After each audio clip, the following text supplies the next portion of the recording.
Mae bore da.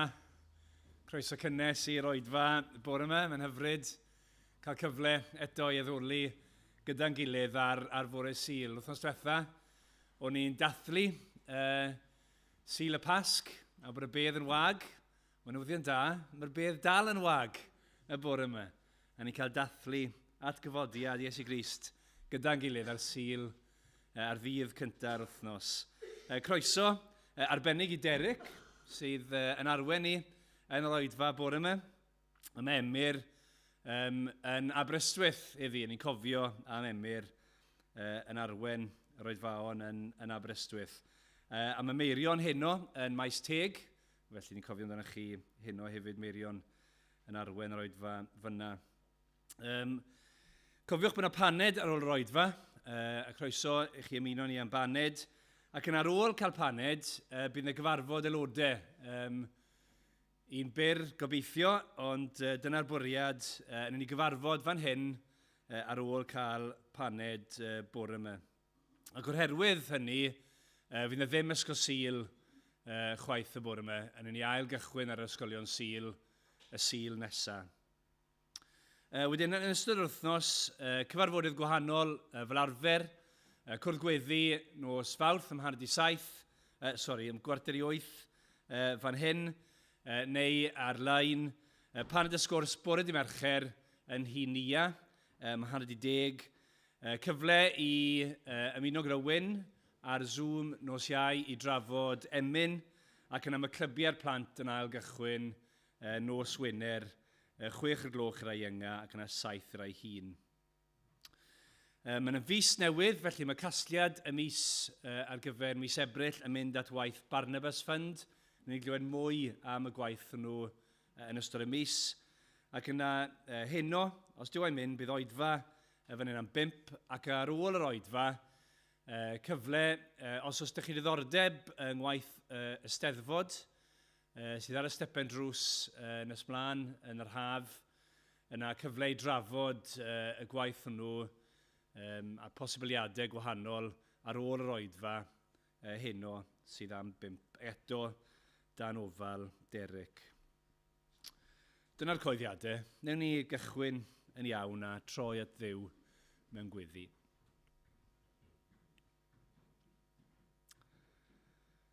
Arglwydd Dduw, ni yn diolch yn fawr i ti bod reswm gyda ni i ddathlu y bore yma.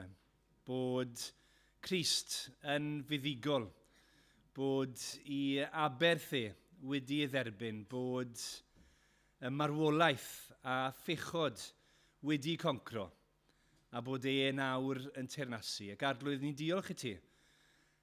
Os i ni yn credu yn yr arglwydd Iesu Grist, bod ni wedi'n cuddio ynddo fe, bod na fywyd newydd i ni ynddo fe, o Dduw, ni'n gweddio heddi, y bore yma, y bydden ni'n profi, y breintiau, bod yn eiddo i'r arglwydd Iesu Grist, a bod ni'n cael yn codi o'r pethau sydd o'n cwmpas ni, a bod ni'n cael hoelio'n meddyliau i gyd arno fe. Arglwydd, ni'n gweddio'n arbennig i ti fod gyda Derrick, neu di rhoi dy ysbryd yn helaeth iddo fe, ac i ni hefyd wrth ni wrando ac ymateb yr hyn sydd gyda ti ddweud, a byddai'r cyfan, arglwydd, wrth dy fodd di, arglwydd derbyn ni, yn enw ac yn heiddiant, yr arglwydd Iesu Grist. Amen.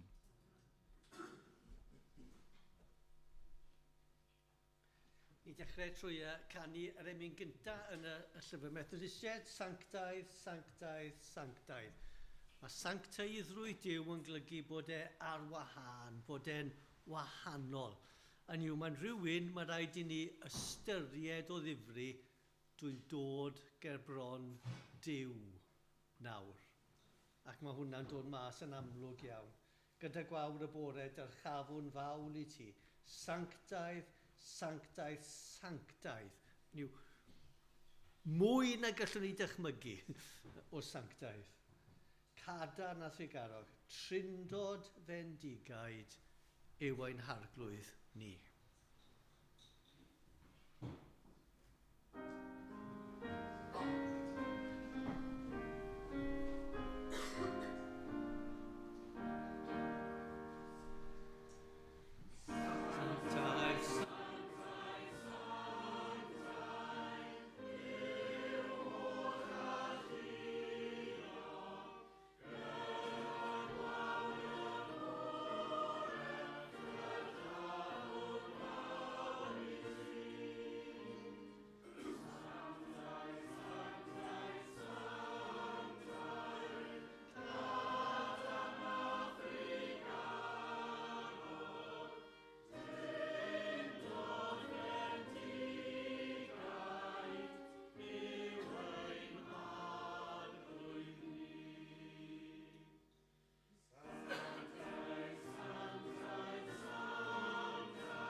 pan dych chi'n ystyried mawredd Duw a'i sancteiddrwydd, chi'n sylweddoli pa mor ddiogel ydych chi os ydych chi'n Gristion. Y Duw yma sy'n dal fi'n dyn. A dyna bydd ni'n mynd i sylwi yn yr ail emyn, pan fo ffydd yn bygwth ffoi. Alla ddim dyfynnu beth y geiriau mae'n rhaid i fi. Pan fydd ffydd yn bygwth ffoi, arglwydd dal fi'n dyn. Pan fo'r temtiwr bon am troi, arglwydd dal fi'n dyn. Gwan yw ngafael yn dy law, fi yn gafel yn yw, ar fy nhaith drwy'r byd, ofnau lawer i mi ddaw. Arglwydd dal fi'n dyn. A wrth i chi mynd mlaen, mae'r deisyfiad yn troi yn sicrwydd. Bydd e'n dal fi'n dyn.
Yn darllen o llyfr Numeri,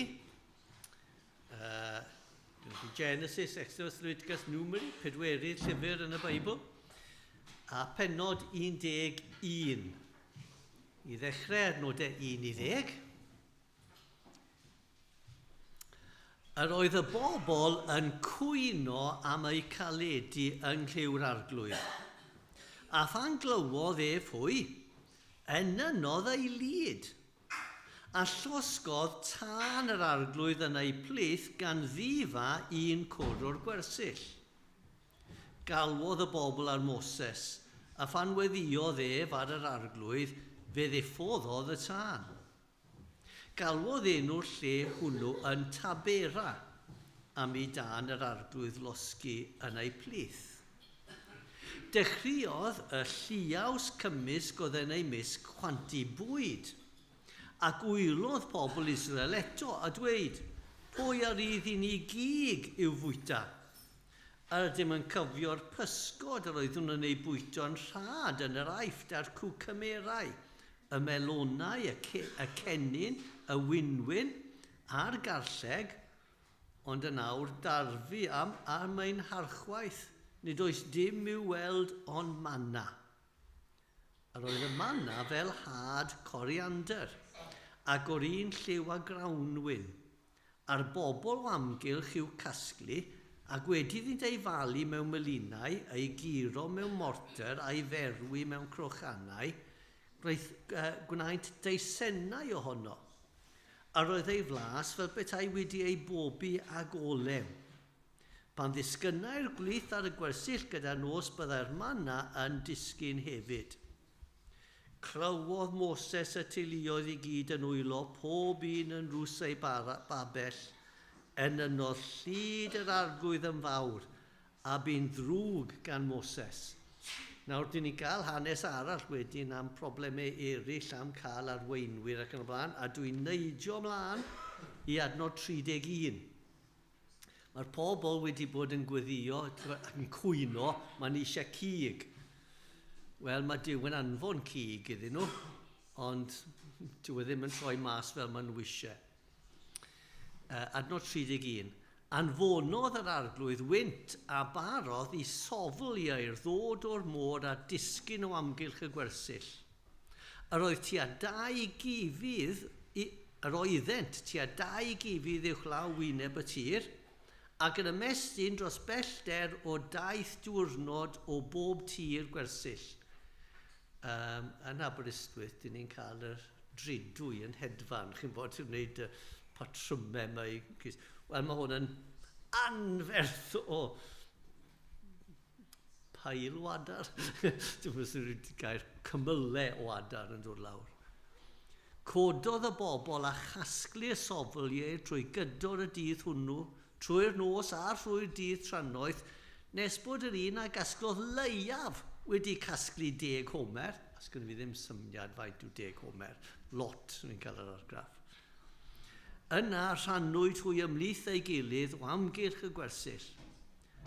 Pan oedd y cig rhwng ei dannedd yn barod i'w gnoi, enynodd llyd yr arglwydd yn erbyn y bobl, a thrawodd hwy a ffla mawr iawn. Felly galwyd y lle hwnnw yn Cibroth Hatafa, sy'n golygu beddau'r chwant. Oherwydd yno y claddwyd y bobl oedd a chwant arnynt. Yna eithant o Cibroth Hatafa i Haseroth ac aros yno. Oeddi'r plant yn dod ymlaen i'r ffrant i'r stori plant?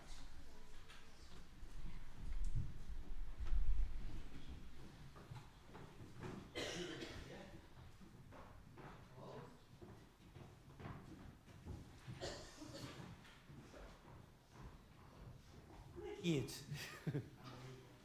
O, mae yna mwy yn dod. Reit.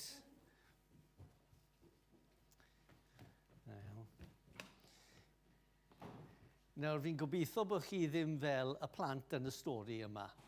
Reit? Mae yna teulu, a maen nhw 3 o blant. A maen nhw'n byw yn bell o'r môr.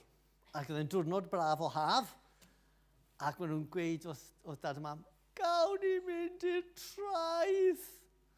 Gweud, na, dim heddi. Please, gawn ni mynd i'r traeth. Please, please, please. Oh, please, byddwn ni dda. Os gawn ni mynd i'r traeth, gawn ni mynd i'r traeth, gawn ni mynd i'r traeth. So, dad a mam yn gweud, OK, off i'r traeth. Mae e'n taith o awr yn y car. Os dyn nhw'n byw yn Caerdydd. So nhw'n mynd i'r car. A maen nhw'n gweud, fi eisiau stawth am y ffenest. Na, fi eisiau stawth yn y ffenest. Na, ti yn y canol. Na, fi eisiau stawth yn y ffenest. So mae Dan gweud, hynna sy'n cael wstawth y ffenest. Dwi'n eisiau bod yn y canol. Right? Oh, ti'n cael eistedd fyna, ond dwi'n eisiau bod yn y canol. Chi'n eistedd fyna. Maen nhw'n gosod nhw'n ei seti. Maen nhw'n dechrau mynd. A wedyn, maen nhw'n deud rhywbeth. Fi siŵr bod chi ddim yn deud. Ydyn ni na eto? Ydyn ni na eto? Mae'r taith mewn byr. A mae rhywun yn y ffenest yn gweud, dwi'n eisiau bod yn y ffenest. Mae'r hael yn dod arno fi trwy'r adeg. Mae'n rhy gynnes. Gan i swapio? Yn y diwedd, maen nhw'n cyrraedd y lan môr. A dyma nhw'n gweld, mae yna ffair yno. Efo lot o wahanol pethau.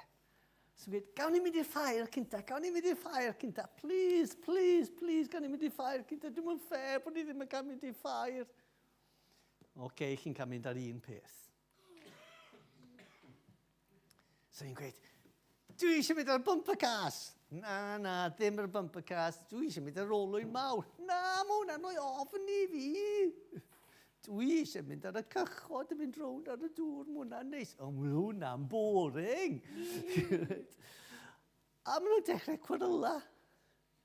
A cwyno. Gallwch chi penderfynu be chi eisiau. Fi eisiau hyn, fi eisiau llall. So chi'n meddwl mae dad yn deud, reit, nôl i'r car. Nôl â ni adre. Dych chi ddim yn cael mynd i lan y môr. Beth o'n nhw wedi wneud yn wrong? Beth o'n nhw'n wneud trwy'r adeg? Cwyno! Dyna'r ateb. Chi'n bod beth mae pregaeth di amdano? Cwyno. Di Duw yn licio ni'n cwyno? Na. Mae'n swno fel peth bach. Ond reit, mae'n gallu fod yn peth drwg iawn. Mae'n gallu fod yn nuisance i dad a mam pan maen nhw'n gyrru car. Fel dwi'n gwybod o brofiad, ond ddim es hir. Maen nhw wedi tyfu fyny. Right? Fysech chi byth yn cwyno os dad a mam na bysech? Fysech chi? Ie, dyn ni gyd yn neud. Right? A dyn ni'n meddwl weithiau, dyw cwyno ddim yn peth mawr. Ond mae'n rili gallu bod yn pechod a Duw ddim yn licio. A dyna beth ni'n cael yn yr hanes yma. So rhaid i ni trio peidio cwyno. Dyw Duw ddim yn licio ni yn cwyno. A dyna beth byddwn ni'n gweld yn y pregaeth. Diolch yn fawr. Gewch chi mynd nôl. Ydw i'n cadw hwn on? Na.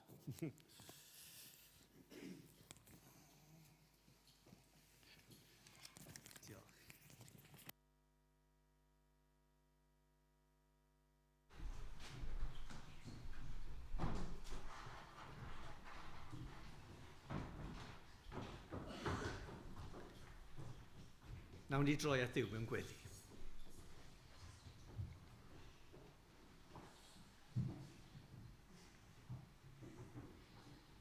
O Dduw ein tad, ti yw y Duw sanctaidd.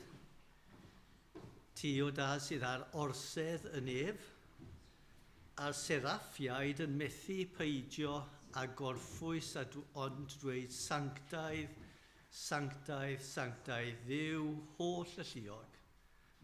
Y mae'r holl greadigaeth yn llawn o thogoniant di.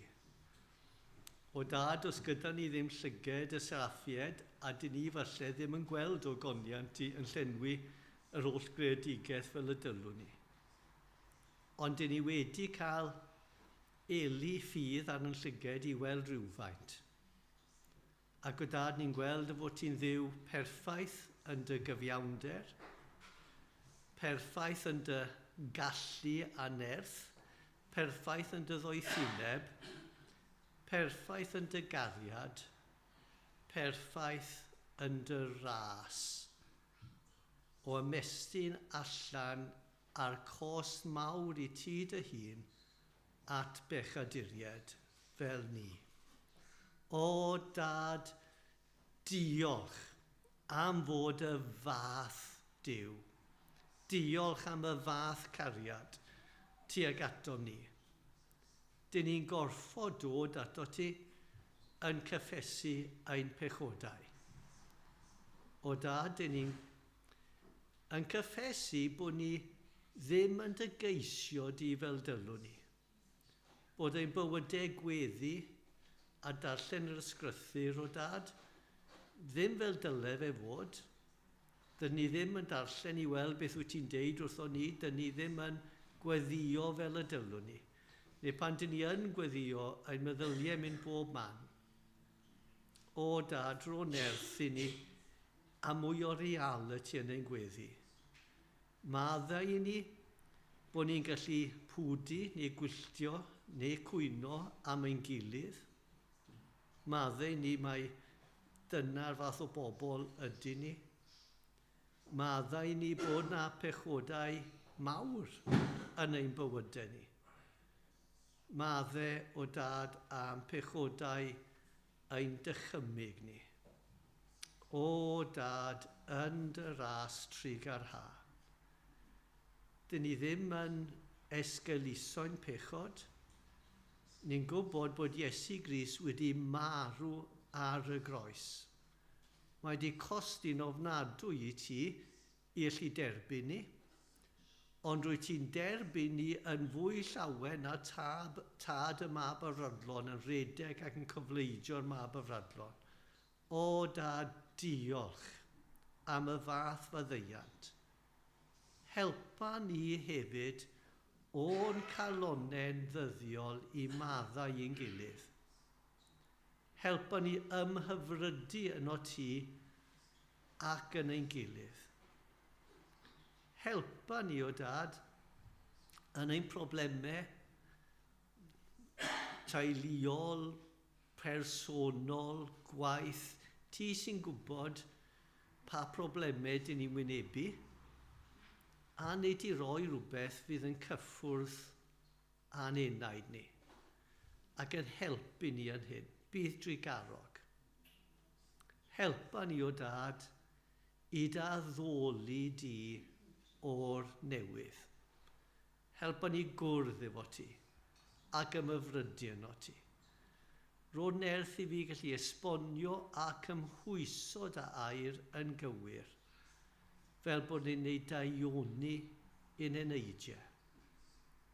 Bendithia emyr, o Dad, yn Aber, gen fi pob reswm i gobeithio bydd yna wir fendith ar ei pregethu fe.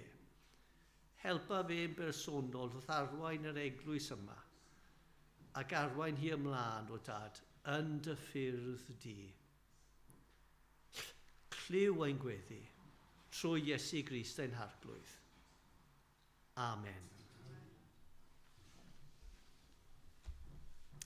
Dim i canu popeth gwerthfawr fi yn fy mywyd i. Mae'n aralleiriad wir o Philippiaid pennod 3, lle mae Paul yn cymaru o cael Iesu Grist, mae popeth arall, trysorau o ddech chi flaen, yn ddim byd o'i cymharu.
roeddwn ni'n ymweld â lle fath o natur, adar ac yn y blaen, ac oedd rhywun yn mynd o gwmpas yn esbonio sut oedd nhw'n magu rhyw adar prin a bethau.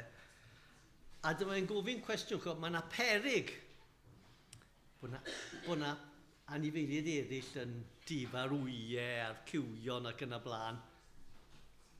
P'un dych chi'n meddwl ydy'r perygl mwyaf?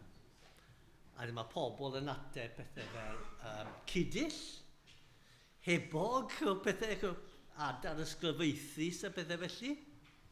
A dyddai na. Brain a piod. Nid yr adar mawr sy'n weithiau yn cymryd rhywbeth mawr. A jyst pethau pob dydd na, a brain a'r piod. Nhw sy'n creu trafferth. Be sy'n disdrywio eglwysu? Dyna rhywun yn dweud, gwadu cyfiawnhad trwy ffydd. Oh, definite. Rhyw pethau mawr fel yna. Ond chi'n bod beth sy'n distrywio ran fwyaf eglwysu? Cwyno. Jyst y pethau, y brain a'r piod yr eglwys. Nid y pethau mawr, reit? Dwi'n mynd eisiau cael gwared, reit? Mae'n pethau mawr. Ond jyst y cwyno a'r perthynas rhwng chi. A felly, dyn ni'n ei edrych beth mae'r Beibl yn deud am gwyno. A'n testyn ni, Numeri pennod 11 ac adnod 1.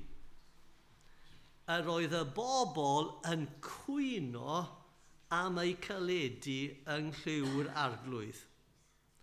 A phan glywodd ef hwy, enynodd ei lyd a llosgodd tân yr arglwydd yn ei plith, gan ddifa un cwr o'r gwersyll. Os ydych chi'n gwybod eich llyfr Numeri, chi'n gwybod mae hwn yn thema mawr yn y llyfr. Right? Mae'n thema mawr. Ar ôl y penodau cynta, lle mae yna pwyslais ar ei fuddod, 8 gwaith nes i cyfri, mae yna adnodau sy'n nodi bod nhw wedi wneud beth mae Duw yn deud. Yr ola yw penod 9, adnod 5. Mae'n darllen fel hyn, a gwnaethant twythau yn anialwch Seinau yn y cyfnos ar y pedwerydd dydd ar 10 o'r mis cyntaf, gwnaeth pobl Israel yn union fel yr oedd yr arglwydd wedi gorchymyn i Moses. Mae rhyw nodyn fel yna yn digwydd 8 gwaith o'n cyfri fi.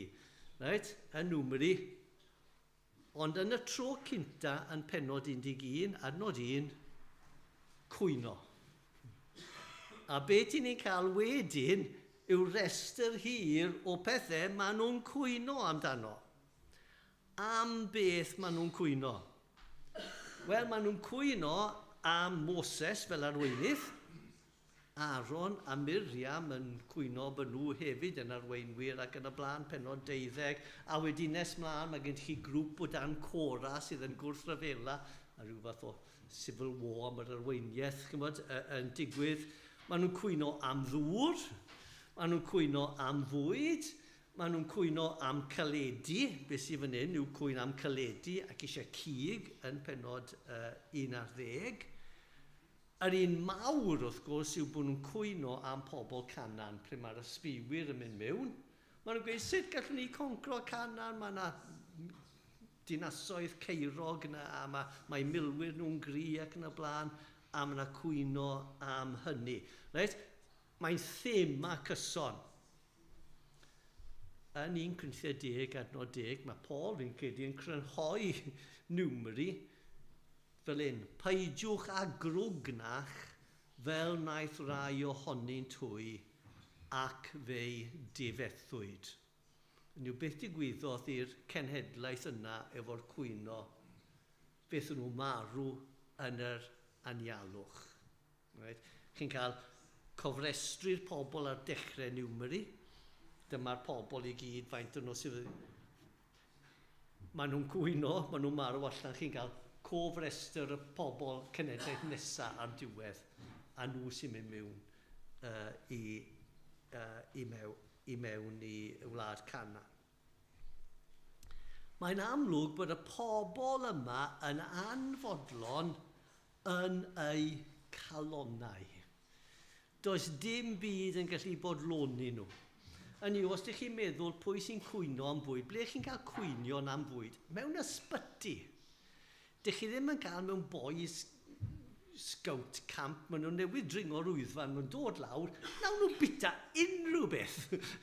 Maen nhw eisiau bwyd. Pan mae chi yn ysbyty, as gynnwch chi ddim methu wneud dim byd a chi'n teimlo'n wael, sy'n mos pa bwyd, as gynnwch chi ddim yn archwaith amdano fe. A felly mae'r pobl yma, mae'r anfodlonrwydd yna mewn ynddyn nhw. Ac mae'n anfodlon beth bynnag sy'n digwydd. A mae'n dweud fel hyn, o'n nhw'n anfodlon ac yn cwyno yng nghliw yr arglwydd.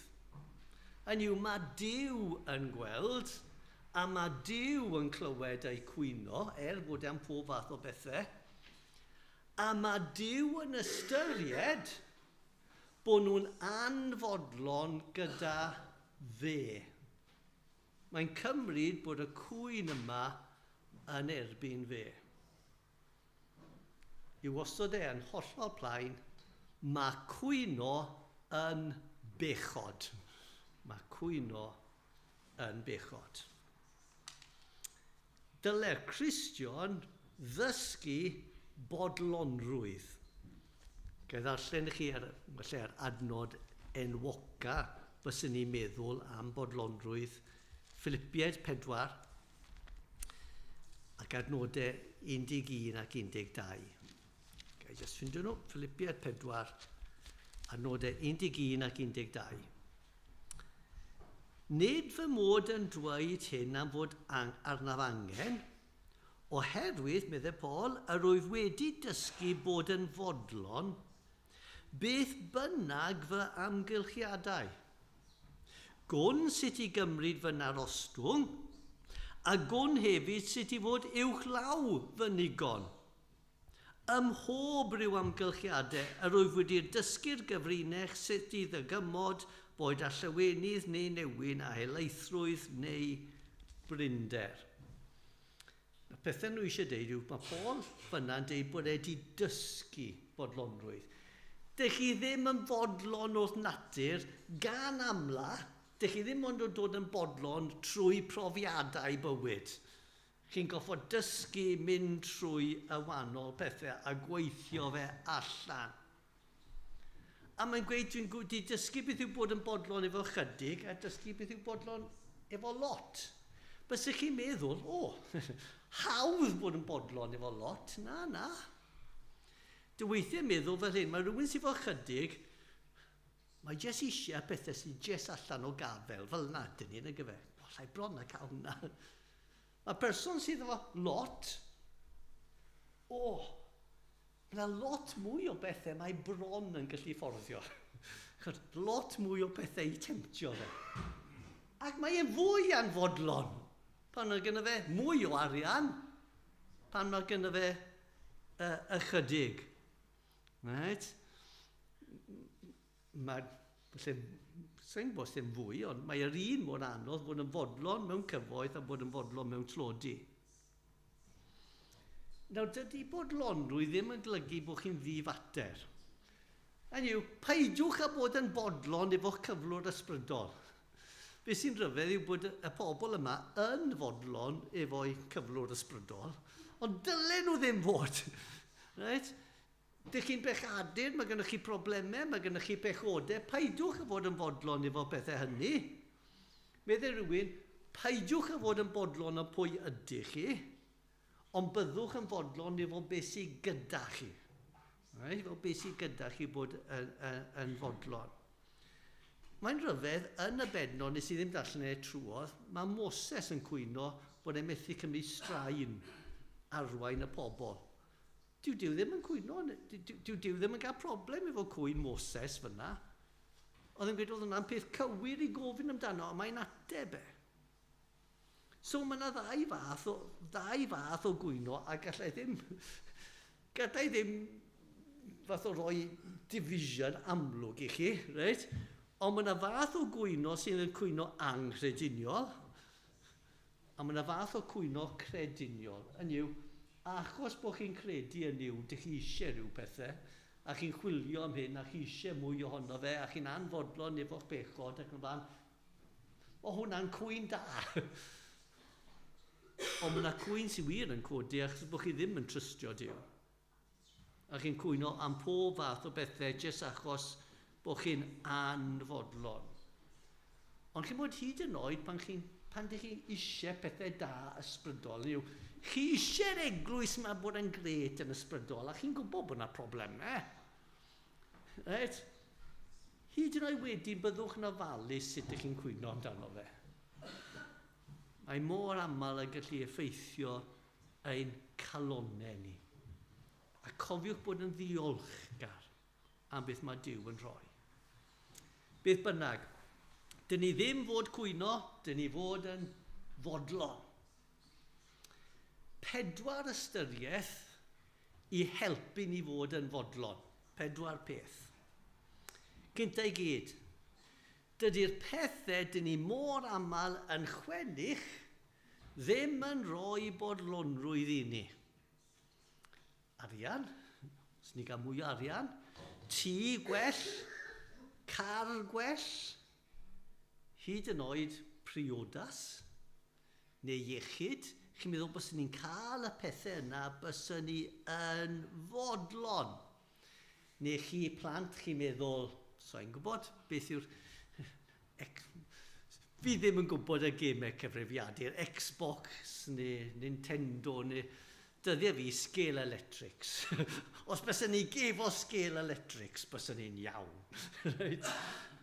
Ydych chi ddim. Right? Chi'n cael eich anreg, chi'n cael y peth, a chi'n hapus iawn am foment. Ond wedyn chi sylwi, fi dal fi. Fi dal yn anfodlon efo pethau. Achos yw pethau materol ddim yn mynd i bodloni chi. Nawr, yn y bennod efo'r sofl ieir. Chi'n cofio beth sy'n digwydd? Maen nhw eisiau cig. Os gawn ni cig. So maen nhw'n cael lot fawr o cig. Ac maen nhw'n sic ohono fe. Maen nhw'n bita fe tan maen nhw'n dod allan o'r trwynau ac gael gwared o'r cig yma. Weithiau nhw, byddwch yn ofalus beth chi'n gweddio amdano. Right? Bod nhw ddim yn fodlon. Pam dyw pethau yma ddim yn gwneud ni'n fodlon? Achos bod Duw, a fel un mae llyfr pregethwr yn gosod wedi gosod tragwyddoldeb yn ein henaid. Beth mae hwnna'n golygu? Bod yna rhywbeth yno ni, dyw pethau'r ddau yma methu bodloni chi. Mae gennych chi enaid tragwyddol. A pobl wedi deud efo Lindo, yng nghalon pob un, mae yna vacuum sharp Duw. Right? Dyw pethau byd ddim yn bodloni hynny, a gallwch chi gael pethau chi wir yn breuddwydio. Beth yw breuddwyd mawr i? Petawn ni'n ennill y 1500 metres yn yr Olympics. Anhebig, right? Wow. Teimlo ffantastig am foment. Bys ddim yn bodloni. Dyw pethau'r ddeiar, right? Pethau chi'n bod, nawn nhw ddim bodloni chi ar ben ei hunain. Gall nhw fod yn peth da, ond dyw e ddim yn ddigon o. Ail pwynt, ail help. Mae gwir bodlonrwydd wedi seilio ar heddwch gyda Duw. Yn yw, os ydych chi eisiau wir fodlonrwydd, dyma'r sail iddo fe. Gan ein bod wedi cyfiawnhau trwy ffydd y mae gennym heddwch a Duw. Nes i wso, gwelwch cof chi nawr, pan o'n i'n neud y cynadledd, nes i wso darlun yma, fi licio darlun so chi'n cael e eto. Right? Dychmygwch oedd chi'n edrych ar creigiau, a mae yna strata o wahanol creigiau yn agos. Fi eisiau chi dychmygu bod yna rhyw strata o gerrig, a mae e'n, beth yw'r carreg caled? Fi eisiau'n gofio enw fe. rhyw strata o gerrig. Enwch carreg caled. Granit, na'r un o'n eisiau, granit. A chi'n gweld maps o'n fe, cutouts. Weithiau mae jes o dan y tir. Weithiau mae'n torri allan, yn bryn bach. Weithiau mae'n mynd lawr ac yn y blaen. Ond ym mywyd y Cristion, mae yna sail granit sy'n gweud rwy'n iawn gyda Duw. Rhan fwyaf amser mae dan y ddeiar. Chi'n bodlon, bydd bynnag sy'n digwydd, dwi'n iawn gyda Duw. Weithiau mae'n torri allan. Mewn bryn bach, mae wedi dod i'r surface. Chi'n teimlo, dwi'n iawn gyda Duw. Ond pryd arall, ydych chi'n cerdded trwy bog. A chi'n suddo lawr, a mae'r mwd yn dod i fyny, a mae'n dod i fyny at eich gwddw. Ond wedyn, mae'ch traed ar y graig. Gallwch chi ddim synco mwy. Dim ots beth mae'r ddeiar yn roed i chi. Bang! Dwi'n iawn gyda Duw. A mae hwnna'n fodlonrwydd. Ac os chi'n cofio cynadledd, dwi'n iawn gyda Duw. Dwi'n berffaith iawn gyda Duw. Dwi'n berffaith iawn gyda Duw am byth. Ydych chi'n iawn gyda Duw? Gai weid hyn, mi sôn yn erbyn cwyno, a bodlonrwydd, paidwch a fod yn fodlon tan bod chi'n iawn gyda Duw. Os ydych chi ddim yn iawn gyda Duw, byddwch yn anfodlon. Ceisiwch tan bod chi'n gwybod dwi'n iawn gyda Duw. Ond os ydych chi'n gwybod bod chi'n iawn gyda Duw, mae yna rhyw sail granit i'ch bywyd chi. Gallai fod yn fodlon. Trydydd help. Styriwch na fydd gwaith Duw yn llwyddo pryd mae yna cwyno. Yn llyfr Numeri mae yna cwyno a cwyno, a mae'r pobl am 40, llythrennol 38 mlynedd, mae 2 flynedd wedi bod yn mynd i Sinai, yn troi rownd a rownd yn yr anialwch ac yn marw allan. Nes ymlaen, cenedlaeth nesaf, Jericho, maen nhw'n brwydro a phopeth felly, ond maen nhw'n ennill gwlad o'r ddewyd. Ond tra'r oedd y cwyno, ond nhw'n troi rownd a rownd ac yn marw allan. Ydy hwnna'n gallu fod disgrifiad o eglwys? Lle mae yna jyst cwyno. Mae yna hen ddihareb i ddewig. Dwi'n mynd stori wir, yn amlwg, ond fi licio fe. Mae yna angel yn dod â 2 dyn, mae un yn cybydd, a mae'r llall yn genfi genus. A mae'r angel yn deithio nhw, dwi'n rhoi i chi 1 dymuniad. Gewch chi beth bynnag chi eisiau, ond beth bynnag mae'r person cynta yn gofyn amdano, geith yr ail person 2 waith gymaint. Sdim un yn nhw'n bodlon mynd cynta. Os dwi'n gofyn am 100 punt, mae e'n mynd i gael 200 punt. Os dwi'n 1000, mae e'n cael 2000. Sdim un yn nhw, mae'n 2, dos ti cynta, dos ti. Sdim un yn nhw'n mynd cynta. Ta mae'r angel gweud, cymod rhaid i chi gofyn.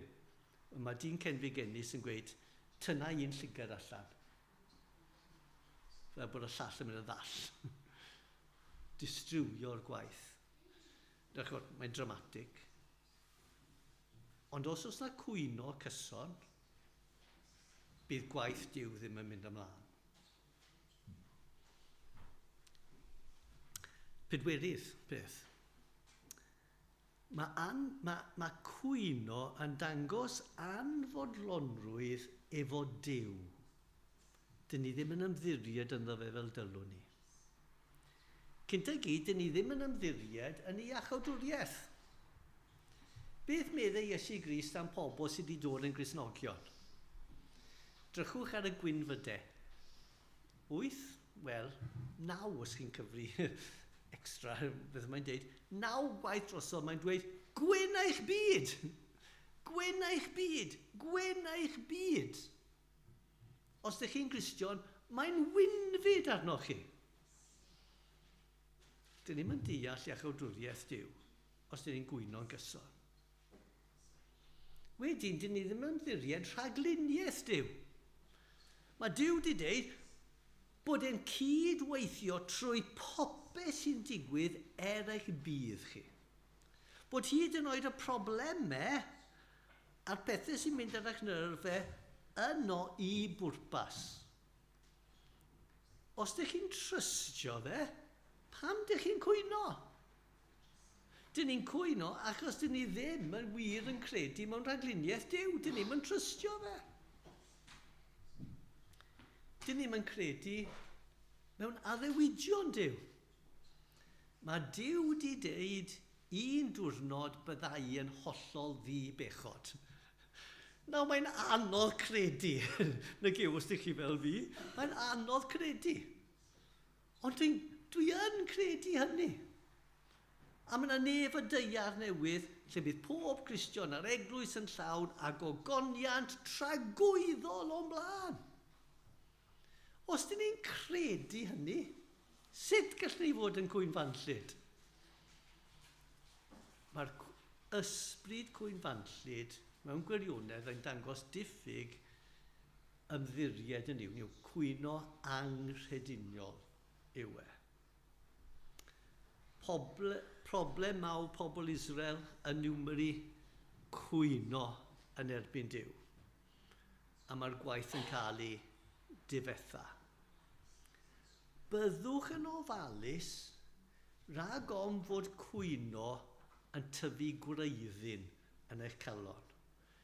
Oedd na am flynyddoedd maith ar y ffordd i Bala, roedd na temporary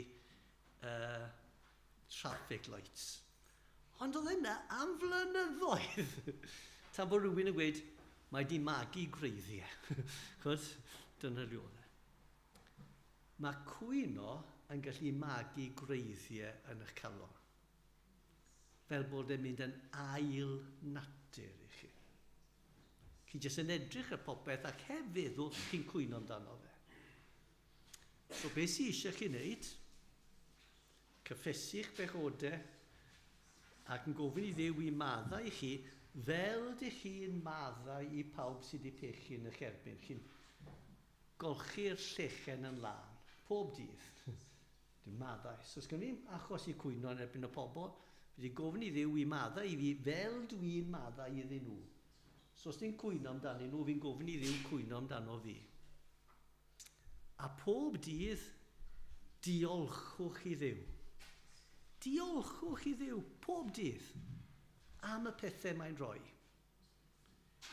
Ta bod diolchgarwch yn magu gwreiddiau yn eich calon. A bod ysbryd diolchgar yn dod yn nodweddiadol ohonoch chi. Pa fath berson ydych chi? P'un sy'n nodweddu chi?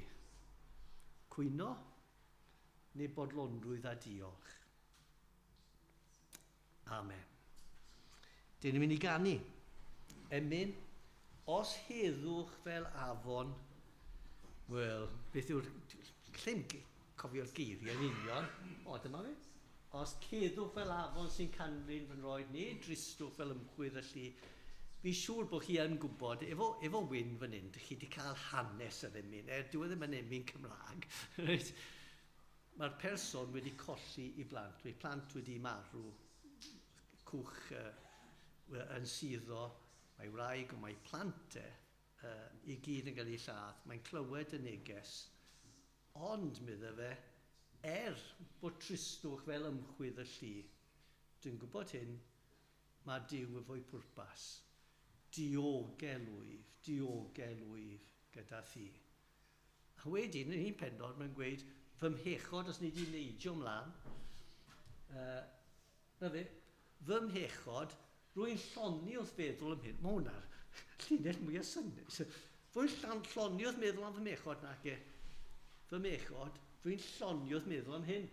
Fe'i cymrodd ar fryn Calvary. Mae wedi cymryd fe'i hoelwyd i'r groes a ryddhaodd fy mai. Chi'n gweld, mae'n gosod ysbryd diolchgarwch mewn yn lle cwyno. Yn Saesneg, mae'n gyrf bach yn Saesneg, mae'n rhaid, it is well with my soul. Diogelwyf gyda thi.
gyda ni wrth gymryd y bara a'r gwir. Os ydych chi'n ymwybodol o bechod, da iawn. Dyna fel y dylwn ni fod. Bod yn ymwybodol o bechod ddim yn ardal chi'n gymryd y bara a'r gwir. Meddwl bod chi'n ddi-bechod, dylai stopio chi. Achos mae'n arwydd o marwolaeth Iesu Grist fel y newydd canu brodechod o llaweli neu bod e'n ei gymrodd ar Galfari mi oedd e farw droson ni. Felly, fi'n methu cofio pwy sy'n bod yn gweddio am y bara. I Dewi yn gweddio, a dweud diolch am y bara, a dweud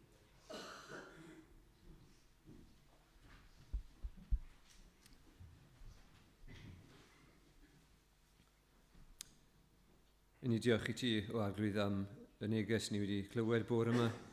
Gyn ni yn gweddio bydde fe yn effeithiol yn ein bywydau ni. Yn gwybod bod ni weithiau'n gallu clywed pethau a mynd I ffwrdd ac anghofio. Dyn ni'n gofyn nawr am help yr Ysbryd Glân I ni gyd I holi ein hunain. Dyn ni yn euog o'r pechod yma. Dyn ni yn cwyno am eraill, cwyno am amgylchiadau. Gyfo cyfaddau bod ni yn gwneud hyn, ac ni'n gofyn am dy feddeiant Di. Ac ni yn diolch.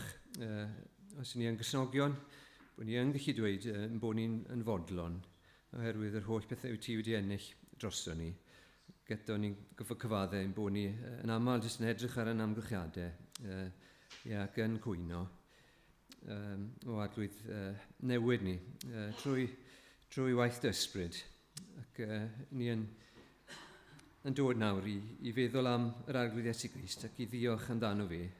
Diolch bod na un o ddim yn euog o unrhyw bechod o gwbl. Ddim yn euog o'r bechod yma, ddim yn euog nid yn unig o bechodau mawr, ond hyd yn oed o'r pethau ni'n cyfri fel bechodau bach. Hyd yn oed yn ei feddwl neu ddychymyg. Na'r hyn nath ei ddweud, na'r hyn nath ei wneud bob munud o'i fywyd. Diolch am yr unig un wyt Ti'n gallu edrych arno a dweud bod Ti'n fodlon ynddo fe. Ac eto ni yn diolch I Ti. Herwydd bod wedi mynd i'r groes, ac wedi rhoi I ddwylo pyr a led. Ac wedi dioddau, ac wedi marw yn ein lle ni. Dy fod Ti'n edrych arno ni hefyd. Ac yn ein derbyn ni, bod ni yn fodlon. Ac yn ni'n gweddio arglwydd, bydde pethau yma nawr yn fwy real I ni na unrhyw beth arall. Ein amgylchiadau ni, pethau ni wynebu, yr wythnos yma, pethau sydd yn bryderon I ni. Ni'n gweddio arglwydd, nid mae'r pethau byddwn ni'n meddwl am nawr, ond meddwl am y ffaith yma bod gyda ni heddwch gyda Ti, a bod ni wedi cael yn cymodi gyda Ti, bod ni'n blant I Ti, a bod Ti yn caru ni, gweitha yn holl feiau ni, a bod Ti yn cyfiawnhau ni ac yn rhoi ffydd. A mae Ti, sydd wedi gwneud y cyfan, fel mae Ti nath y cyfan I ddod yr bobl allan o'r aifft, allan o'r caethiwed na, I arwen nhw, I wlad o Ti wedi rhoi iddyn nhw. Yn yr un ffordd, mae Ti sydd wedi gwneud y cyfan a'r gylfaria. A mae Ti sydd wedi dinistrio pechod a concro marwolaeth. Ac ni'n gofyn felly nawr byddwn ni yn dod ac yn meddwl am y gost yna hefyd. Os ni'n gallu bod yn fodlon a profi'r heddwch yma gyda Ti a bod yn bobl sy'n wir yn llawen. Bod hynny ddim ond oherwydd yr hyn wyt Ti wedi wneud droso ni o helpa ni arglwydd. I feddwl am hyn nawr ac I fyfyrio ar yr arglwydd Iesu Grist. Yr un gallu bod wedi cwyno am y bobl anobeithiol o gwmpas nath redeg I ffwrdd a'r bobl ddrwg nath I gyhyddo fe o bethau oedd heb I gwneud. Ac eto'r un nath fynd o'i wirfodd I farw yn ein lle ni. I gweddio bydde hyn yn effeithio arno ni nawr. Yn unig o ran emosiynau ni, ond o ran yn ewyllus ni a ffordd I ni eisiau byw. Ac gwna ni yn debycach I Iesu Grist. Bydd gyda ni nawr yn ystod y munudau nesaf, helpa ni I nesau ato Ti. Ni'n gofyn hyn I gyd yn enw ac yn heiddiant Iesu Grist. Amen. Felly cynwch y bara wrth y ddod yn cadwch y gwyd tan y byddwn ni'n cyd gyflwyno.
Bechodau. Ac wrth cymryd hyn, dyn ni'n atgoffa'n hunain bod ni'n dibynnu ar ei farwolaeth e. Dyn ni hefyd, achos bod yn rhywbeth allanol chi'n gweld, dyn ni'n cyhoeddi fe. Mewn ffordd, dyn ni'n dweud, fel hyn, trwy gwaed Iesu Grist, yw'r unig ffordd o iachawdwriaeth. Gwnewch ni cymryd y gwyn.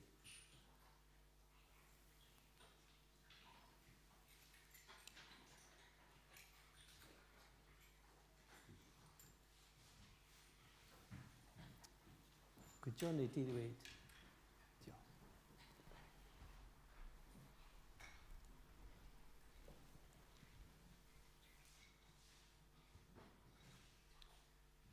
Ni'n diolch i ti o Dduw bod ni'n gallu cyd gymuno gyda'n gilydd a bod ni'n gallu atgoffa'n gilydd bod Iesu Grist wedi marw, bod e wedi cyflawni ei waith yn berffaith. Ac i ni am ddiolch i ti o'r newydd bore yma, am dan o fe. Diolch am ein gwaredwr annwyl ar arglwydd Iesu Grist. Diolch iddo fe gymryd ein holl bechodau ni ar y groes, a bod e wedi talu y ddyled yn llawn, a bod ni bore yma arglwydd ein gwendid ac ein pechod, ein bod ni yn lan gyda'r dyfron oherwydd ei gyfiawnder ef. Ac o arglwydd ni am ddiolch i ti am hynny.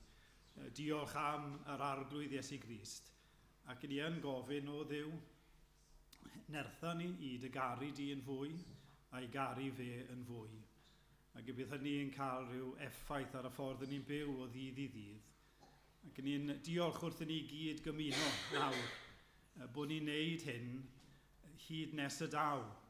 A ni'n edrych ymlaen i weld Iesu Grist, wyneb yn wyneb. Ac ni'n gweddio o Dduw, bydde di'n prysuro y dydd yna, bydde di'n galw dy etholodigion yn fuan, ac y bydd Crist yn dod nôl fel y bydd e'n cael ei ogonheddu. Ond o arglwydd, diolch yn y cyfamser, dwi ti'n yn gadael ni byn ni'n hunain, bod dim rheswm i ni gwyno, dwi ti o Dduw Dad gyda ni, bod Duw y mab gyda ni, bod Duw yr ysbryd glân gyda ni. O arglwydd, derbyn ein diolch nawr, parha gyda ni, gweddill y dydd ac yna ni yn bobl diolchgar. Ni'n gweddio dros y rhai sydd eto heb ddod i'r llawenydd yma, o arglwydd achub dy glod. Ni'n gweddio hyn i gyd gogoniant Iesu Grist yn gwaredwr. Amen.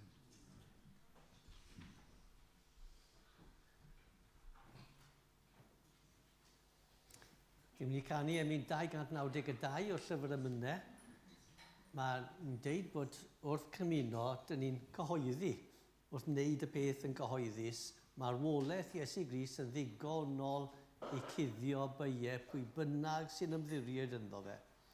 Hwn ydyw'r dydd o ras ein Duw. Yr amser cymeradwy yw. Bryswn i roi'n calonnau i gyd i'r hwn fi farw dros y byd.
Gan i wyddio.